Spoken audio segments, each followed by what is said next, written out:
187 নম্বর আয়াত, লম্বা চওড়া আয়াতের মধ্যে আল্লাহ পাক রব্বুল আলামিন সেহরির সময়টাকে হিসাব করে দিলেন। কুলু ওয়াশরাবু হাত্তা ইয়াতাবায়্যানা লাকুমুল খাইতুল আবিয়াদ মিনাল খাইতিল আসওয়াদ, যে সুবহে সাদেক উদয় হওয়া পর্যন্ত তোমরা খাওয়া দাওয়া করবে। সুবহানাল্লাহ, সুবহে সাদেক উদয় হওয়া পর্যন্ত খাওয়া দাওয়া করবে। তো কোরআনুল কারীমের মধ্যে সুবহে কাযিব ও সুবহে সাদেক এটা আল্লাহ তাআলা সময় বলে দিবেন না, একটা নিদর্শন বলে দিবেন। কি বলে দিবেন? নিদর্শন দিয়ে দিবেন, যেটা কালো আভা দূর হয়ে সাদা আভা যখন উঠতে শুরু হয় তখন কি সেহরি খাওয়া বন্ধ, সময় শেষ, সুবহে সাদেক শুরু হয়ে গেছে। ঘড়ি যখন ছিল না তখন কি মানুষ খাইছে না? তাদের কিন্তু ঘড়ি ছিল, জাহাজ টাইমে গেছে, তখন আবার জাহাজ টাইমে গেছে, একটু পরে পরে বাইরে দেখছে শরীরের পশম দেখা যায়। কি বুদ্ধি তাদের! হ্যাঁ, লাগতে রাখছে, সাহেব লাগতে রাখছে। কি তাদের বুদ্ধি, অটোমেটিক বুদ্ধি! আপনার কয়েকদিন আগে পেপারে দেখলাম, কয়েকদিন আগে বলতে 2-3 বছর আগে দেখলাম যে রংপুরের একজন রিক্সা চালক, এক গরিব চালক না, শিক্ষিত কিন্তু টাইম একবার জাস্ট টাইম বলে, খালি হাত দেখে বলে দেয়, খালি হাত সূর্যের দিকে তাকায় সে বলে দিতে পারে। এটা আল্লাহ পাক প্রদত্ত একটা জ্ঞান, তাই না?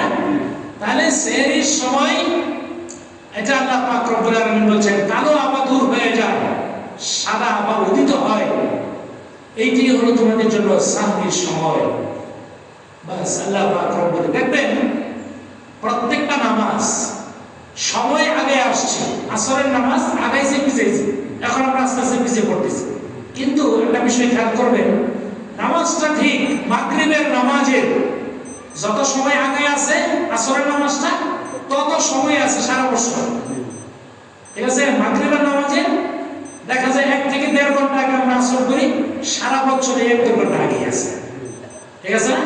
ফজরের নামাজ শেষ করে এই 10 থেকে 20 মিনিট পরে দেখবেন সারা বছর সূর্য উঠতেছে। আল্লাহ পাক রব্বুল আলামিন নামাজের সময়গুলো কি সুন্দর করে সেট করে দিয়েছে। দিন বড় হোক ছোট হোক কিছু আশা করা যায় না। ঠিক মাগরিবের নামাজে 1 থেকে 1.5 ঘন্টা পরে ইশার নামাজের ওয়াক্ত হয়ে যাচ্ছে সারা বছর, রাত যত লম্বা হোক আর খাটো হোক। আল্লাহ পাক রব্বুল আলামিন এইভাবে সুন্দরভাবে সেট আপ করে দিয়েছে। তো রাসূল সাল্লাল্লাহু আলাইহি সাল্লাম বললেন, আল্লাহ তাআলা ওনার দোয়া কবুল করে সাহরির পারমিশন দিয়ে দিলেন একবারে সুবহে সাদেক ফজরের নামাজের ওয়াক্ত হওয়া পর্যন্ত। সুবহানাল্লাহ! তো ফজরের আযানটাই কিন্তু ফজরের নামাজের ওয়াক্ত না, ফজরের আযানটাই কি না ফজরের নামাজের ওয়াক্ত না। হয়তোবা ওয়াক্তের কিছু পরে আযান দিল একজন, কিন্তু তাই বলে আপনার ওই আযান পর্যন্ত ওয়েট করা যাবে না। ঠিক আছে না? আবার একজন ওয়াক্তের আগে আযান দিয়ে দিল, তাই বলে কি আপনার সেহরি খাওয়া বন্ধ না? ওই সময় আপনাকে মেনটেন করতে হবে, ওই সময় পর্যন্ত আপনার সাহরি খাওয়া। তদুপরি এর মধ্যে যে সময় ক্যালেন্ডারগুলো দেওয়া হয় তার মধ্যে 5 মিনিট একটা সেট টাইম দেওয়া থাকে, ওই টাইমটা আমরা মেনটেন করার জন্য চেষ্টা করব ইনশাআল্লাহ। তাই আল্লাহ পাক রব্বুল আলামিন সাহরির ব্যবস্থা দিয়ে দিলেন আমাদের জন্য।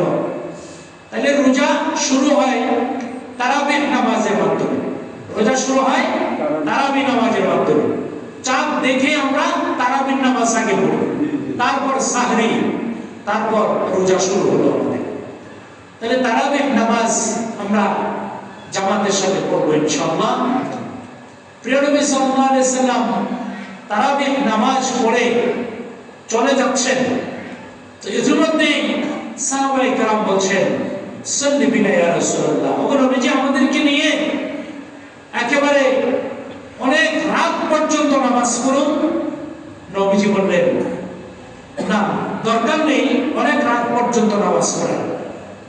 রমজান মাসের নামাজের কথা, যে ইমাম যতক্ষণ নামাজ পড়ে ইমামের সাথে তোমরা নামাজ পড়বে। ইমাম যতক্ষণ নামাজ পড়ে ইমামের সাথে তোমরা ততক্ষণ নামাজ পড়বে। এত করে আল্লাহ পাক রব্বুল আলামিন তোমাদেরকে সারা রাত নামাজের সওয়াব দান করে দেবেন। সুবহানাল্লাহ! পবিত্র মাহে রমজান আমল যত বেশি করা যায়, সুন্নাহর মধ্যে থেকে আমল যত বেশি করা যায়, এটা আমলের মাস।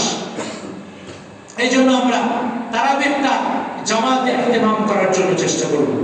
যে ব্যক্তি ইমাম শেষ করা পর্যন্ত নামাজ পড়ে গেল, ওই ব্যক্তি সারা রাত নামাজ পড়ার সমপরিমাণ সওয়াব পেয়ে গেল। সুবহানাল্লাহ। বাস তারাবির পরে চলে আসলো আমাদের সাহরি। সাহরি সম্পর্কে প্রিয় নবী সাল্লাল্লাহু আলাইহি ওয়াসাল্লাম ইরশাদ করেছেন, তাসাহহারু ইন্না ফিস সুহুরি লাবারাকা। তোমরা সাহরি খাও, কারণ সেহরির মধ্যে আল্লাহ তাআলা বরকত রেখে দিয়েছে। সেহরির মধ্যে কি আছে? বরকত রয়েছে। সুতরাং সাহরি আমি খাবো সুন্নাত জেনে। প্রিয় নবী সাল্লাল্লাহু আলাইহি ওয়াসাল্লাম আমাকে বলেছেন তার মধ্যে বরকত আছে, আপনি বারাকা হিসেবে সাহরি খান। ইনশাআল্লাহ আল্লাহ পাক রব্বুল আলামিন ওই সাহরির বরকতে অনেক রোগ বিপদ থেকে আপনাকে হেফাজত করবে। অনেকেরই গ্যাস্ট্রিকের চাপ আছে, তো আপনি আগে থেকে প্র্যাকটিস করুন গ্যাস্ট্রিক থেকে আপনি কিভাবে মুক্ত থাকতে পারেন। গ্যাস্ট্রিক থেকে সুস্থতার জন্য আপনি আল্লাহর কাছে দোয়া করতে থাকেন। এই জন্যই তো নবীজি রজব মাস থেকে পবিত্র মাহে রমজানে প্রস্তুতিমূলক দোয়া করতেন। আল্লাহুম্মা বারিক লানা ফি রজব ওয়া শাবান ওয়া বাল্লিগনা রমাদান। আল্লাহ রজব এবং শাবানে বারাকা দান করেন, রমজান পর্যন্ত হায়াত দান করেন। চিকিৎসা যা দরকার আপনি রমজানের জন্য প্রস্তুতি নিয়ে নেন। আল্লাহ পাক রব্বুল আলামিন যেন আপনার খাঁটি নিয়তের বদৌলতে আপনাকে শিফা সুস্থতা দান করবেন। পবিত্র মাহে রমজান এসেছে আপনার শারীরিক ফিটনেস ঠিক করার জন্য। অন্যতম যতগুলো উপকার রয়েছে তার মধ্য থেকে একটি বিশেষ উপকার হলো আপনার শারীরিক ফিটনেস দেওয়ার জন্য এসেছে। প্রতি বছর এই একটি সময়, একটি মাস একটানা লাগাতার একটি প্র্যাকটিস, যার মাধ্যমে মানুষ রোজাকে পালন করবে। রোজা পালন করার মাধ্যমে তার শারীরিক ফিটনেস ঠিক রাখবে। প্রতি বছর মানুষের শরীরের ভিতরে এমন কিছু পরিবর্তন এসে যায় যেটা ব্যালেন্স করার জন্য এর রোজাগুলোর প্রয়োজন হয়। এর রোজার মাধ্যমে আপনার ইন্টারনাল পরিবর্তন হবে, আবার বাহ্যিক পরিবর্তন হবে। ইন্টারনাল অভ্যন্তরীণ পরিবর্তন ইদানিং কালের সময় আমরা মোটামুটি ভালোই বুঝি। যারা ফোন চালাই, ফোনের মধ্যে আমরা যারা বুঝি একটু সফটওয়্যার ব্যবহার করি। সফটওয়্যার এই যে আপনার একটা প্রোগ্রামিং, এটা হাতে ধরা যায়, এটা জ্ঞানের বিষয়। যেটা সেট আপ করে দিলে, ইনস্টল করে দিলে আমার ফোনের মধ্যে চলতে থাকবে, আপনার ফোনের মধ্যে চলতে থাকবে। ঠিক এগুলো হলো অভ্যন্তরীণ পরিবর্তন, যেটা দেখা যায় না। তো রোজার মধ্যে আল্লাহ পাক রব্বুল আলামিন অভ্যন্তরীণ পরিবর্তন রেখে দিয়েছেন মানুষের শরীরের জন্য। রোজার মধ্যে মানুষের জন্য আল্লাহ তাআলা বাহ্যিক পরিবর্তন রেখে দিয়েছেন। রোজার মাধ্যমে মানুষের ফিটনেস ফিরে আসে। এক বছরের এই সময়কালটার মধ্যে মানুষের ফিটনেস ধরে রাখার জন্য এই ফিটনেসটা অত্যন্ত গুরুত্বপূর্ণ।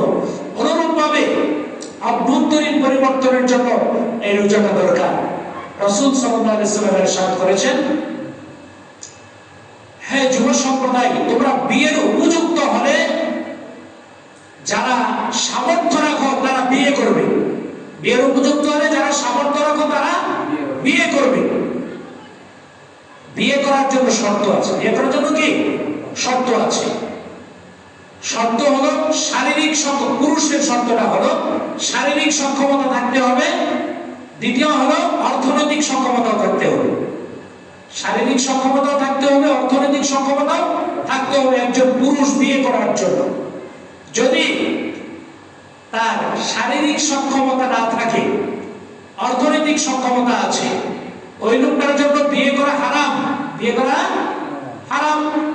অনুরূপভাবে কোন ব্যক্তির শারীরিক সক্ষমতা রয়েছে বা অর্থনৈতিক সক্ষমতা নেই, কোন পুরুষের, মহিলাদের জন্য কিন্তু এই বিধান না। পুরুষের অর্থনৈতিক সক্ষমতা থাকতে হবে।